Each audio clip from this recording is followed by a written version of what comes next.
Ahora vamos a tratar un tema que casi siempre se toca en la parte, aquí sí literalmente de misceláneas, donde vemos todo lo externo.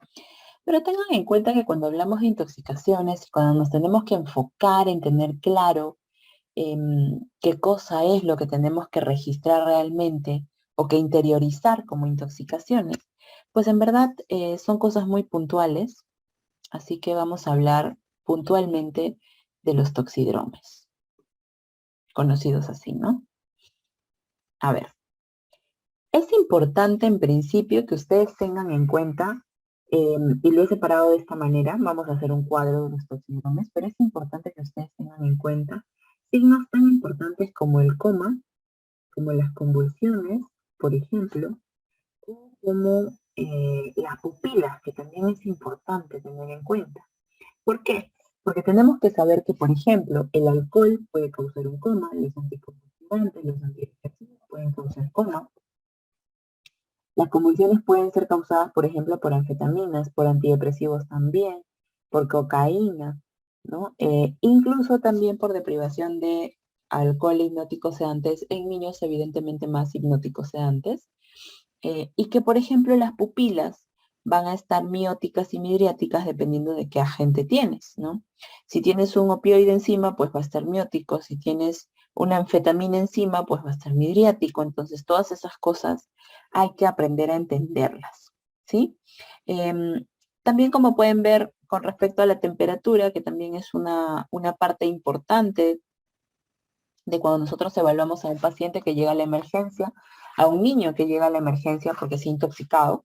Entonces es importante también todas las funciones vitales y datos tan importantes que a veces no parecen serlo, como la temperatura nos puede ayudar a orientar frente a qué intoxicación estamos. Miren cómo los anticolinérgicos van a aumentarnos la temperatura, mientras que los beta bloqueantes, por ejemplo, nos la van a disminuir o cómo vamos a tener, por ejemplo, el aumento de la temperatura en el simpático mimético y la disminución de la misma cuando usamos etanol o cuando usamos agentes hipnóticos sedantes. Eso también es bastante importante, ¿ok? Obviamente los delirios casi siempre son un híbrido, ¿no? Entre el coma y entre la agitación o entre la convulsión y el delirio. Entonces, habitualmente esto es un híbrido que podría presentarse también por alucinógenos, por anticolinérgicos, ¿no?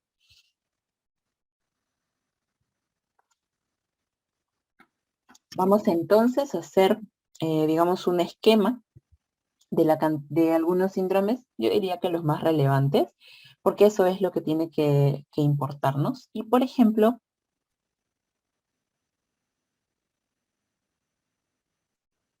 anticolinérgico,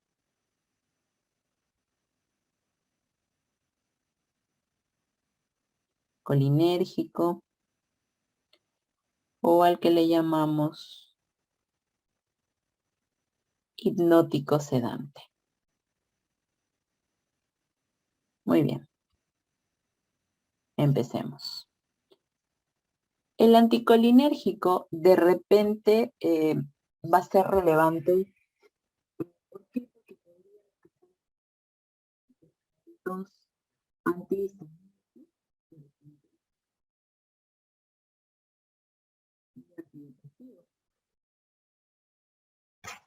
los niñitos pueden tomarse la medicación de los padres, de la hermana, de alguien que vive en casa, entonces es importante también considerarlo, ¿sí? Aquí, por ejemplo, en la primera parte que deberíamos evaluar siempre, que son los ojos, definitivamente van a encontrar una pupila totalmente midriática con el anticolinérgico, ¿no?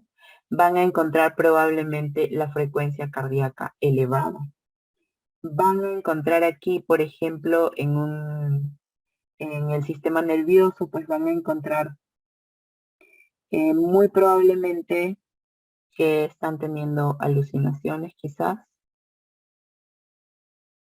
Se imaginarán que por el ojo tal cual, con midriasis probablemente va a haber borroso. Eso también es importante, pero bueno, podría haber visión borrosa. Y aquí un dato curioso, por ejemplo, es que hay retención urinaria. por ejemplo. Luego estamos hablando del síndrome colinérgico, que como se imaginarán, y lo he puesto a propósito debajo, pues es absolutamente todo lo contrario. Del colinérgico, recuerden que aquí está nuestros órganos fosforados, que es lo más frecuente. Entonces aquí se imaginarán que las pupilas, si aquí eran totalmente midriáticas, pues aquí son mióticas. ¿Ok?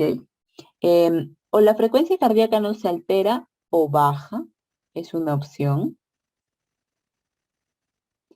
En el sistema nervioso central habitualmente podríamos tener somnolencia o convulsiones. Y evidentemente aquí tenemos que tener en cuenta también que dentro del, digamos, el dato extra que podríamos tener, acá todo está aumentado. Cielorrea, o sea, mejor dicho, las secreciones. Broncorrea, diarrea.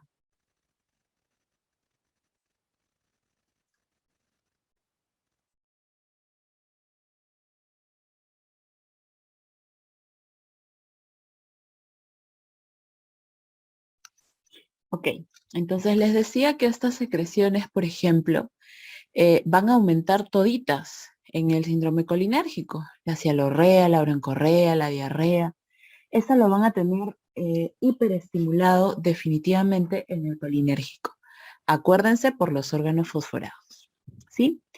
Y si hablamos más bien del...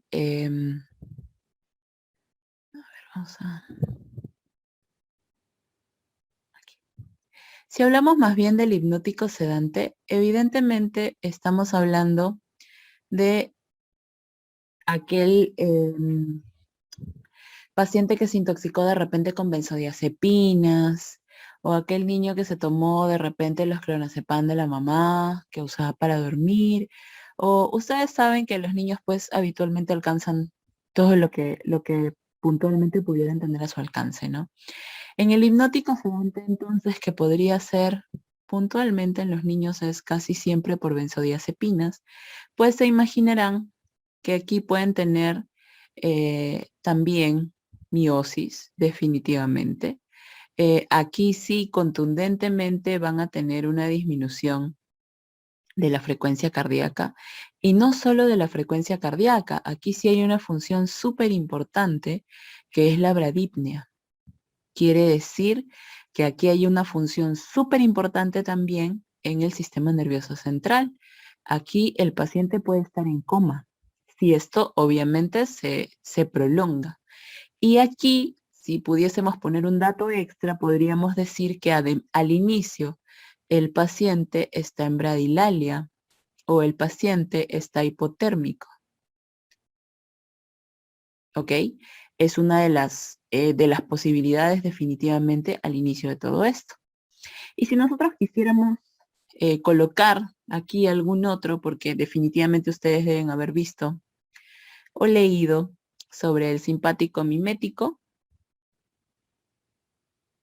bueno, evidentemente el simpático mimético es prácticamente la copia del anticolinérgico. Fíjenlo de esa manera. Y por supuesto, el opioide se va a parecer mucho al hipnótico sedante,